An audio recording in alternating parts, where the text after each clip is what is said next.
There is a strong sense of community among the invisible Irish of Barbados. The community is located in Martins Bay in St. John, where the descendants of the 50,000 men and women that landed on the shores of Barbados between 1620 and 1627 as emigrants, merchants, indentured servants, and prisoners sold into a lifetime of servitude call home. Some have been able to assimilate into the community at large, while others haven't. Those that have not been able to, stand out as anomalies. The community is somewhat endogamous, choosing to marry among themselves. There are about 400 residents in the community that are known locally as redlegs. Most of the redlegs live in poverty, and are prey to infections and diseases. It was reported that this is due to their poor diet and lack of dental care. Though Barbados has free health care, many people in this community still suffer from hemophilia, which is an inherited genetic disorder that impairs the body's ability to make blood clots, a process needed to stop bleeding. Premature deaths due to excess sugary foods have aroused high rates of diabetes, which has caused blindness among many in the community. School absenteeism, poor health, and the poverty reinforced by the little ownership of land, along with shortage of employment opportunities, and maintenance of large families result in greater food shortages, which has had adverse effects on the community. So why hasn't the redlegs of Barbados been able to shake the shackles of poverty, and move into the mainstream? Could it be an inability to mingle with the other inhabitants of the island? Whatever the reason, Ireland has reached out to this community and is in the process of helping.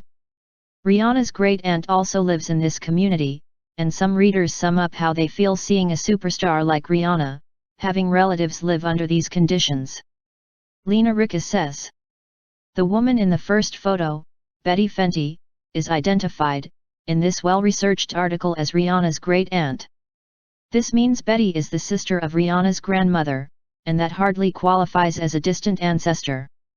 You may think it's wonderful that Rihanna helps healthcare on Barbados, I do too, but it is quite appalling that she leaves her granny's sister in these conditions.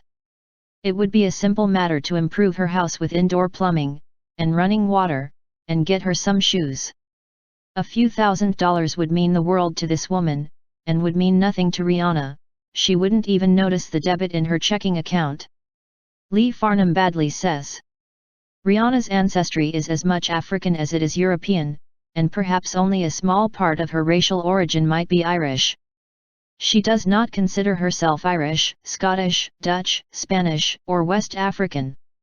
The Caribbean is a melting pot of all of these peoples, and Rihanna does not think of herself as Irish any more than an English woman would think of herself as Celtic, Gaelic, Norman or Anglo-Saxon, and feel responsible for the many atrocities of conquest, slavery, and forced miscegenation between these peoples. Rihanna's only true identity is Barbadian, and she has contributed to many developmental projects for all Barbadians. The term poor white in Barbados is an unfortunate carryover from an age of predominant African slavery, when it was used simply to distinguish between people in similar conditions. No exceptional suffering or insult is implied." Here are some other comments regarding the red leg community. Lee Farnham Badley says, "Of course there are young ones. They have married into the community over the course of dozens of generations, and they would not be as photo-worthy perhaps to the researcher. Rihanna, the currently popular singer and entrepreneur, is a young one. She will marry and have a family with an Afro-American, and you wouldn't know who you're sitting next to. Redlegs are not mutants." Shari said, "Really good to read about these people.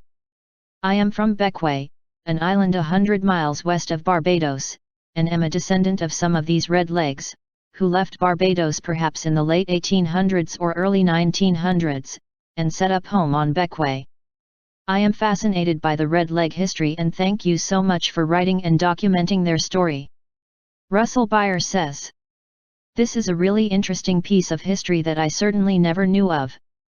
My father's family is from Barbados, and I have family members who still live there, and have visited the country before, but no one has ever mentioned this very interesting past to me.